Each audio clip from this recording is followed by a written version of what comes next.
நாம் பல காரியங்களை அனுதினமும் கற்று கொண்டு வருகிறோம். சூழ்நிலைகள் தான் பெஸ்ட் டீச்சர். சரியான பாடங்களை கற்றுக் கொடுக்கிற ஆசிரியர்களாக சூழ்நிலைகள் காணப்படுகிறது. கர்த்தருக்குள் பிரியமானவர்களே, இயேசுவின் நாமத்திலே உங்களை வாழ்த்துகிறேன். ஏசப்பா உங்களை ஆசீர்வதிப்பாராக. பிலிப்பியர் 4:11 நான் எந்த நிலைமையில் இருந்தாலும் மன ரம்மியமா இருக்க கற்றுக்கொண்டேன்.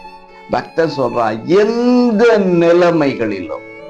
பிரியமானவர்களே, உயர்வாக இருக்கட்டும், தாழ்வாக இருக்கட்டும், சுகமாக இருக்கட்டும், சுகவீனமாக இருக்கட்டும், மேடுகள் நிறைந்த வாழ்க்கை, பள்ளங்கள் நிறைந்த வாழ்க்கை, சந்தோஷம் நிறைந்த வாழ்க்கை, சங்கடங்கள் நிறைந்த வாழ்க்கை, இவைகள் என்ன வந்தாலும் பரவாயில்ல என்கிற எண்ணம் கொண்டு வாழ்கிற ஒரு வாழ்க்கை கற்றுக்கொள்ள வேண்டும்.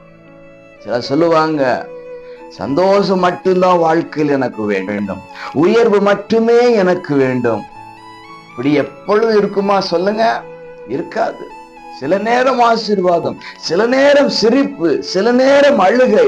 எந்த சூழ்நிலையிலும் இருந்தாலும் இல்லாவிட்டாலும் வரட்டும், வந்துருச்சு, பரவாயில்ல, கடந்து போய்விடுவோம் அப்படிங்கிற ஒரு எண்ணத்தோடு மன ரம்மியமாக ஏற்றிக்கொள்ளுகிற வாழ்க்கை ஆசீர்வாதத்தை தரும்.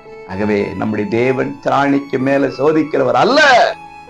அப்படிப்பட்ட தேவனை கொண்டிருக்கிற நாம் எந்த சூழ்நிலையிலும் மன அமைதலோடு ரம்மியமாய் இருக்க கற்றுக்கொள்வோம். கர்த்தரால் ஆசீர்வதிக்கப்படுவோம். God bless you.